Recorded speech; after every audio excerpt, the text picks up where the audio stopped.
Right now, thousands of Europeans are landing in America for the World Cup. And a lot of them came in expecting the worst. For years, the story out of Europe about America has not been a good one. Crime. Decline. Empty downtowns. Broken cities. That is the version of America that shows up in the news back home, over and over, until it starts to feel like fact. So when European fans booked their flights for the World Cup, plenty of them were not just excited. They were nervous. And then they landed. And what they found did not match the story they had been told. This is not just a story about football fans on a trip. It is a story about the gap between what people believe from a distance and what they actually see up close. It is a story about assumptions, and what happens when those assumptions run straight into reality. Ask a European fan, before their flight, what they expected from America, and a lot of them will tell you some version of the same thing. Empty streets. Boarded up shops. Cities falling apart. That picture comes from somewhere. Years of news segments about crime spikes in certain cities. Viral videos of shoplifting, homelessness, and abandoned storefronts. Clips that get shared over and over across European social media until they start to feel like the whole picture, instead of one small piece of it. So fans land carrying that picture in their heads. And the first thing most of them do, without even meaning to, is start comparing what they see with what they were told to expect. The first surprise usually comes fast, right outside the airport. Instead of the rundown street some fans pictured, they find clean sidewalks, packed restaurants, and busy downtown areas full of people out enjoying their evening. Fans who braced themselves for something bleak instead find themselves filming crowded outdoor patios, live music on street corners, and lines out the door at popular restaurants. More than one fan has posted some version of the same reaction. Standing in the middle of a busy street, phone out, saying something like, "This is not what I expected at all." Some fans go into it half joking, half serious, telling the camera before they even land that they packed extra cash and kept their passport close, just in case things were as bad as they had heard. Watching those same fans, a day later, relaxed and laughing in a crowded restaurant, becomes its own kind of storyline. What actually hits most European fans is not decline. It is energy. American host cities during the World Cup are packed. Stadiums are full. Downtown areas are loud, bright, and busy late into the night. Fans expecting quiet, half-empty streets instead find themselves swept into crowds bigger than anything they have seen at a football match back home. The size of everything adds to this feeling. Massive stadiums. Massive parking lots. Massive digital billboards lighting up entire city blocks. For a visitor braced for a country in decline, this level of scale and energy is the opposite of what they pictured. Then comes the food, and with it, another surprise. European visitors are used to modest portions. But in American restaurants, a single plate can be enough for 2 people, sometimes 3. Fans who expected a struggling country instead find overflowing plates, oversized drinks, and free refills that keep coming as long as they want them. It becomes one of the most shared clip formats of the whole trip. Fans holding up a plate of food that looks more like a meal for a family than a single order, laughing, filming, completely caught off guard. Some of what surprises European fans most is not what they see. It is how people treat them. Fans who came in a little guarded, a little unsure of what kind of welcome they would get, keep running into the same thing. Strangers saying hello. Cashiers asking how their day is going and meaning it. Locals stopping fans in the street just to talk football, take a photo, or wish them a good time. For visitors braced for something colder, this open, talkative culture stands out immediately, and it is one of the things fans mention most once they get home. None of this means every worry fans had was wrong. Some visitors do see rough blocks. Some do see homelessness up close for the first time. Some have a moment, in one city or another, that confirms a piece of what they had heard. But most fans describe something more complicated than the story they were told. Not a country falling apart, but a country of extremes, sitting right next to each other. A packed, glowing downtown a few blocks from a struggling neighborhood. Wealth and hardship, side by side, in a way that does not match a simple headline in either direction. Real quick, before we keep going. If this is opening your eyes even a little, go ahead and hit that subscribe button, because we are covering fan reactions from every host city, all tournament long, and this is just getting started.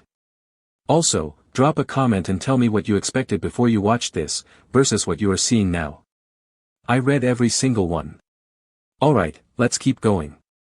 Then there is match day itself, and it is not the picture of decline fans were bracing for. Parking lots turn into full-blown parties hours before kickoff. Grills going. Music blasting. Flags from a dozen different countries waving side by side.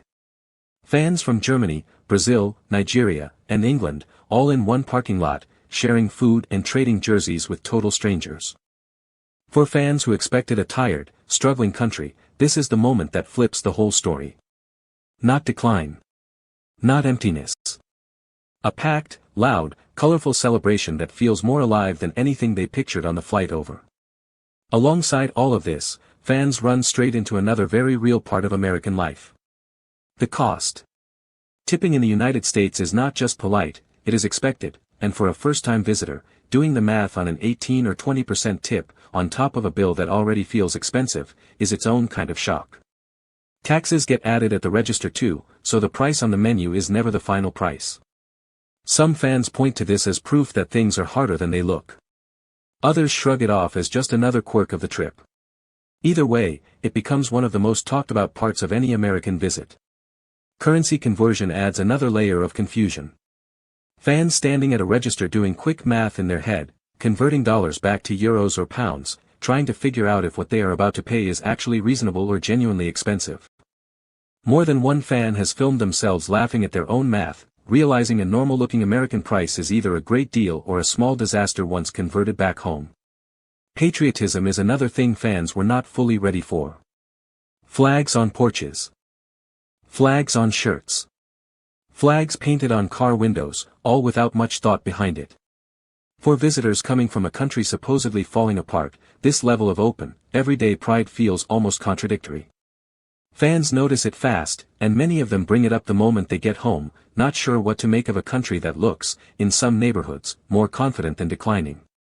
Along the way, fans run into the same everyday shocks that catch every first-time visitor off guard, regardless of what they expected going in. The heat hits harder than anyone warned them about, especially in the southern host cities, followed by air conditioning so strong indoors that fans go from sweating to shivering within minutes. The distances between host cities turn out to be far bigger than they look on a map, sometimes stretching further than driving across 4 or 5 European countries combined. And almost every fan ends up filming the same kind of video inside an American grocery store. Aisles that stretch on forever. Chip bags the size of pillows. A wall of soda flavors that never seems to end. None of it fits the picture of a country falling apart. If anything, it is the opposite. Safety comes up more than almost anything else in these conversations, mostly because it is the thing fans worried about most before they ever landed. Some fans admit, on camera, that friends and family back home tried to talk them out of the trip entirely, worried about crime rates they had read about online. Once they arrive, a lot of that fear fades fast. Walking through a packed, well-lit downtown during a World Cup match feels nothing like the isolated, dangerous scene some fans had pictured. That does not mean every worry disappears completely. A few fans still describe a tense moment, a rough block, a story from a local that stuck with them.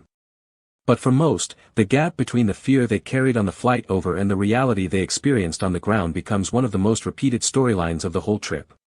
A lot of the "America is dying" narrative that fans grew up seeing online centers on downtowns. Empty office buildings. Closed storefronts. Quiet streets after 5 in the evening. During the World Cup, that is simply not what fans find. Restaurants packed past capacity. Bars overflowing onto the sidewalk. Fan zones set up in the middle of downtown areas, filled with music, flags, and thousands of people who came from every corner of the world. Fans who expected to film empty streets end up filming the opposite, and more than one has posted some version of the same caption. Something like, "They told me this city was dead." By the middle of the trip, a lot of fans start saying the same thing in different ways. America is not one story. It is dozens of them, stitched together. A neighborhood in Miami feels nothing like a neighborhood in Kansas City.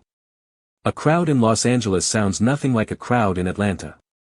Fans who came in expecting one simple headline, good or bad, leave realizing that no single video, no single city, and no single news clip could ever capture the whole picture.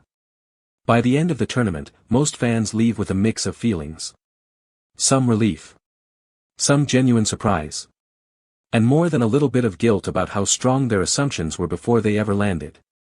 Some of them will come back. Some of them will decide once was enough. But almost none of them will leave thinking the same thing they thought when they got off the plane. Because that is what happens when the story you were told runs straight into the country you actually see. The headlines said one thing. The World Cup showed these fans another. And most of them, by the end, walked away admitting the real America was nothing like the one they thought they were flying into. And that is just what we caught this. If this video changed how you see things even a little, smash that like button, it genuinely helps this channel out more than you would think. If you are new here, go ahead and subscribe, because we are posting fan reactions from every host city all tournament long, and it only gets more interesting from here. Drop a comment and tell me if any of this surprised you too.